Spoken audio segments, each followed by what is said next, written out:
আসসালামু আলাইকুম রহমতুল্লাহ।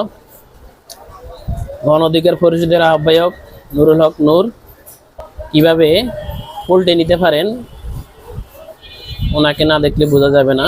ওনাকে বলা হয় দ্বিতীয় এরশাদ। নিজের দলীয় স্বার্থের নিজের স্বার্থের জন্য সে সব কিছুই নিজের ব্যক্তিত্ব বিসর্জন দিতে পারে। এই ভিডিওটা দেখলে অনেকটা পরিষ্কার হয়ে যাবেন আপনারা নুরুল হক নূর কতটুকু বর্তমানে পোল্টিবাজ। জামাত ইসলামের একটা সমাবেশে গিয়ে নির্বাচন আগে তিনি কথা বলতেছেন। মঞ্চে উপস্থিত অন্যান্য জাতীয় নেতৃবৃন্দ এবং আমার সামনে আগত সারা বাংলাদেশ থেকে জামায়াত ইসলামের নেতা কর্মী ভাই সবাইকে আমার দল গণ অধিকার পরিষদের পক্ষ থেকে সালাম এবং শুভেচ্ছা জানাচ্ছি। আসসালামু আলাইকুম। ওয়ালাইকুম আসসালাম।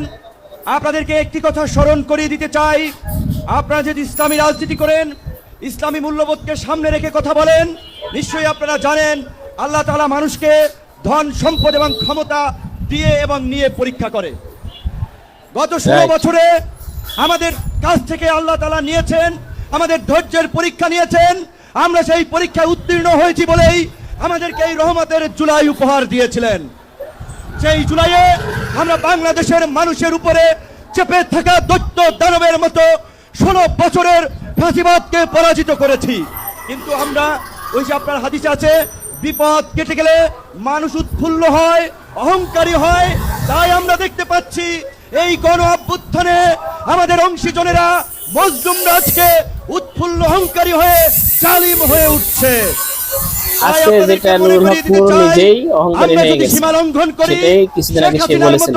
আল্লাহ পাকও কিন্তু আমাদেরকে ছাড় দিবেন না, যে এটা আল্লাহ ছাড় দেবে না। ছাত্র জনতার সংগ্রামের মধ্যে দিয়ে সেই রক্ত এবং প্রাণের বিনিময়ে আমরা এই ঐতিহাসিক পরিবর্তন পেয়েছি।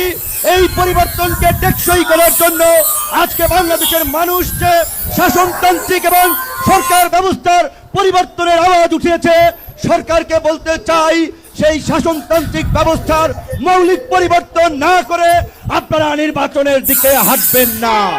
দেখছেন আগে কি বলছে, সমস্ত রাজনৈতিক দল যেন প্রচারণা করতে পারে, নিরপেক্ষ একটি প্রশাসনিক এবং রাষ্ট্র ব্যবস্থা থাকে, সেই লেভেল প্লেইং ফিল্ড নিশ্চিত করতে হবে, যেটা আজকের এই সমাবেশের একটি দাবি।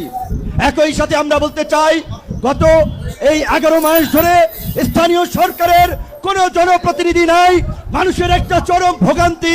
তাই অনতিবিলম্বে স্থানীয় সরকার নির্বাচনের মধ্যে দিয়ে জনগণের এই দুর্ভোগ লাঘব করেন।